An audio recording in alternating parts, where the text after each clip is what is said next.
বিভিন্ন মসজিদের সম্মানিত খতিব সাহেব, সম্মানিত ইমাম সাহেব এবং সম্মানিত মুয়াজ্জিন সাহেব সহ অন্যান্য ধর্মের যারা রয়েছেন সেসব ধর্মগুরুদের জন্য আমাদের একটা প্রতিশ্রুতি ছিল যে মাসিক সম্মানী এবং উৎসব ভাতা প্রদান করা হবে এবং মাননীয় প্রধানমন্ত্রীর নির্দেশে একটি সিদ্ধান্ত গৃহীত হয়েছে যে ইনশাআল্লাহ এই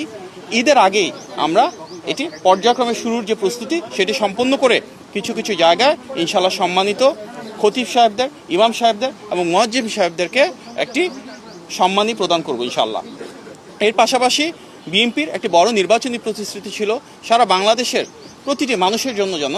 মেধার ভিত্তিতে বৈষম্যবিহীনভাবে আমরা কর্মসংস্থান সৃষ্টি করতে পারি। সরকারি চাকুরির ক্ষেত্রে, বেসরকারি চাকুরির ক্ষেত্রে, উদ্যোক্তা হিসেবে গড়ে ওঠার ক্ষেত্রে এবং বহির্বিশ্বে জনশক্তি রপ্তানির ক্ষেত্রে কিভাবে আমরা সবাইকে আরও দক্ষ এবং যোগ্য হিসেবে গড়ে তুলতে পারি, আমাদের শিক্ষা ব্যবস্থার প্রয়োজনীয় সংস্কারটুকু কীভাবে আনবো এবং তার মাধ্যমে আমাদের জনশক্তিকে কীভাবে কর্মক্ষম করে দ্রুততার সাথে তাদের জন্য অনেক বেশি চাকুরি এবং ব্যবসার সুব্যবস্থা করতে পারবো। তার জন্য প্রয়োজনীয় যে ডিরেগুলেশন প্রয়োজন, ব্যবসা বাণিজ্য এবং শিল্প কারখানার নীতিমালার প্রয়োজন রয়েছে সংস্কারের জন্য এবং টেকনিক্যাল এবং ভোকেশনাল এডুকেশনকে আরও কীভাবে প্রাধান্য দিব আমরা, বিদেশে বিভিন্ন দূতাবাস যারা রয়েছে এবং বাংলাদেশে বিদেশি যে দূতাবাস রয়েছে তাদের সাথে সমন্বয়ের মাধ্যমে কিভাবে আমাদের জনশক্তিকে আরও দক্ষ এবং যোগ্য করে